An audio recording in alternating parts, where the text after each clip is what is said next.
Gusti Randa tak mau lagi berkompromi dengan istrinya Nia Paramita. Saat konferensi pers beberapa waktu lalu secara terang-terangan Gusti mengungkapkan bahwa istrinya telah menggugurkan benih hasil perselingkuhannya. Maka kemarin Gusti Randa melaporkan istrinya dan beberapa staf rumah sakit ternama di Jakarta atas tindakan aborsi tanpa seizin dirinya sebagai suami.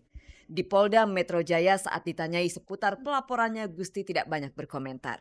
Saya tidak pernah salah ngomong kok. Ya jadi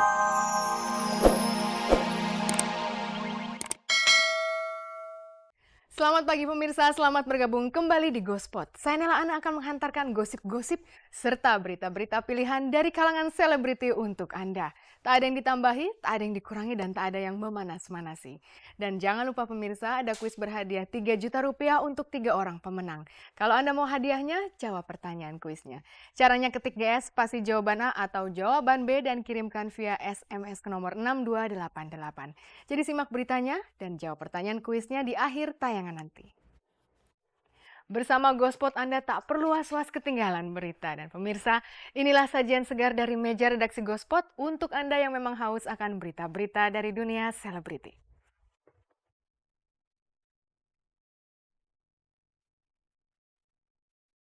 Gusti Randa melaporkan istrinya Nia Paramita ke Polda Metro Jaya atas dugaan tindakan aborsi.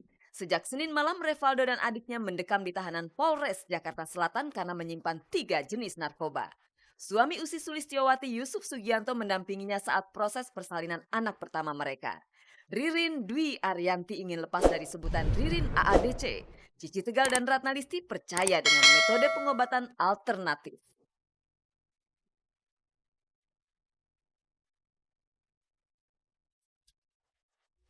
Pemirsa, rumah tangga Gusti Randa dan Nia Paramita rasanya sudah teramat jauh dari harmonis. Hubungan mereka bakal semakin meruncing, khususnya kemarin Selasa, Gusti Randa melaporkan istrinya ke Polda Metro Jaya atas dugaan tindak aborsi. Dan bagaimanakah tanggapan Nia seputar pelaporan suaminya itu? Lantas bagaimanakah nasib keempat anak mereka? Siapkah Nia jika harus kehilangan hak asuh anak-anaknya? Pemirsa, inilah Gospot.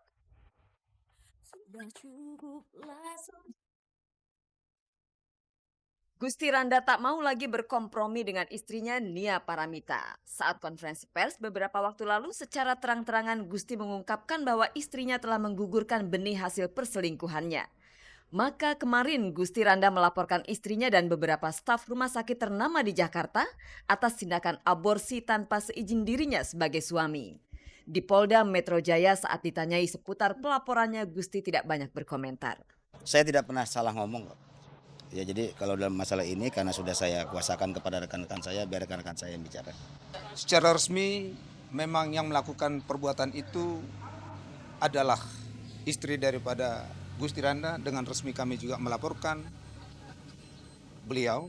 Ya, nantinya kami tidak tahu pengembangan dari kepolisian siapa yang terlibat dalam masalah ini.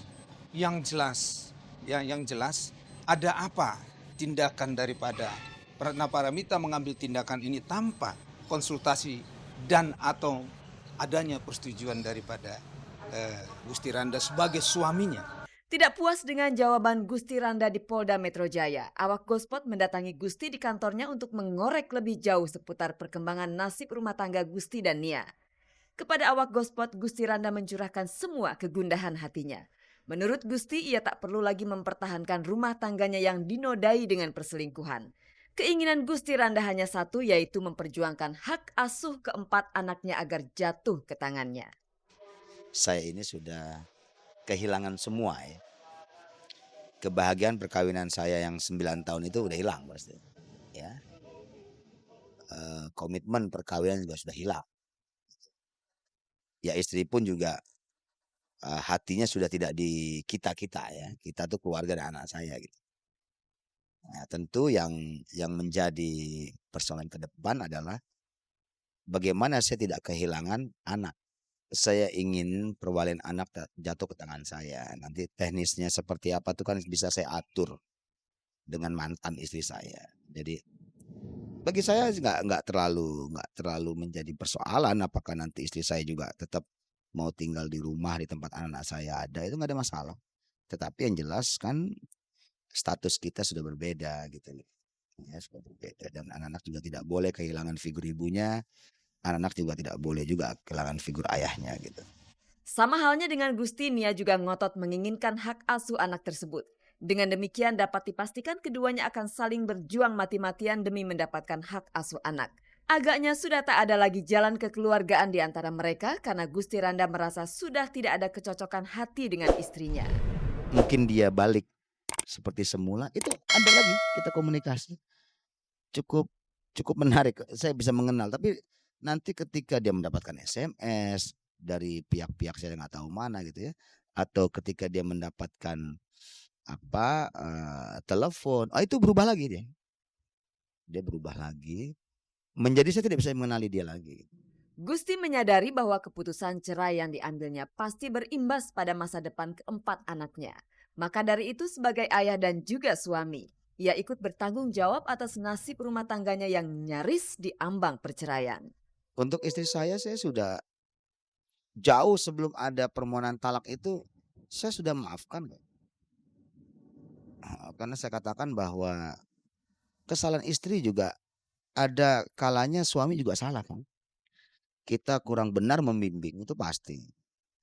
Nah, kalau istri kita terpleset jatuh ya kita yang harus menolongnya gitu.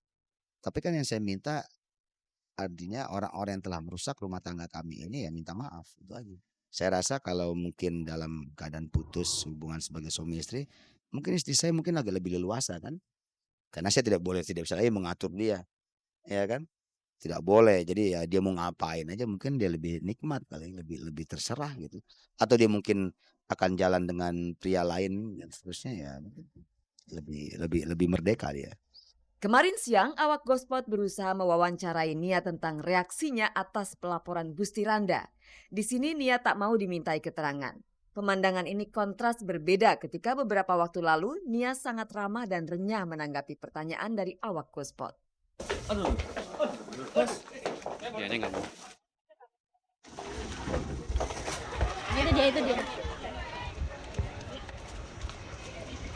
Banyak thank you ya. Terima kasih saya. 7 orang yang hadir di Pondok Indah gimana nih? Udah Mas, makasih. Makasih Mbak, sorry ya. Sorry. Kalau 7 orang yang hadir Sorry, Mas. di Pondok Indah gimana? Ya, oke ya. Tolong Mas. Ada Ustadz Dami, Dami dengan Rindi. Rencananya hari ini Nia dan ibunya akan menggelar jumpa pers. Mungkin saja hari ini Nia akan bicara panjang lebar tentang kelanjutan nasib rumah tangganya.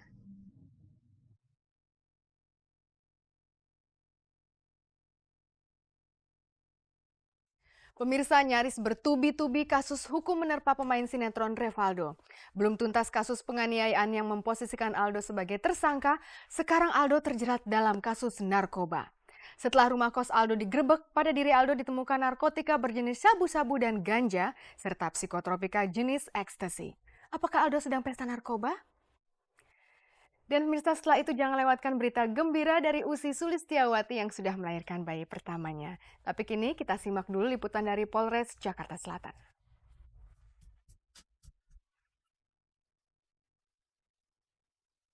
Pemain sinetron Revaldo tampaknya tidak jera keluar masuk bui.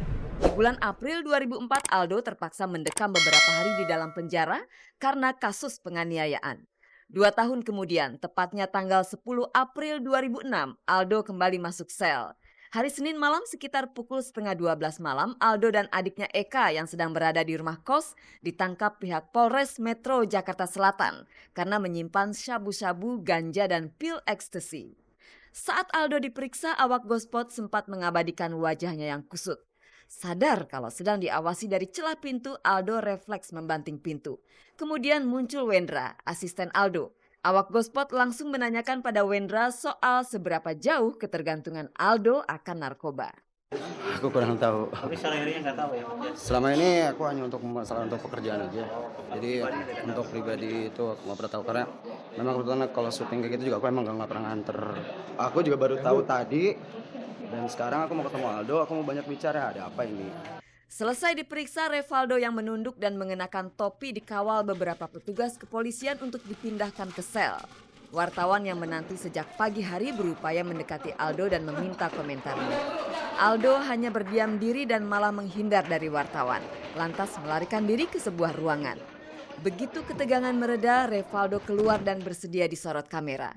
Agar lebih jelas masalah penggerbekan di rumah kos Aldo, mari kita dengar keterangan Kasat Narkoba Kompol Helmi Santika. Itu pada saat kita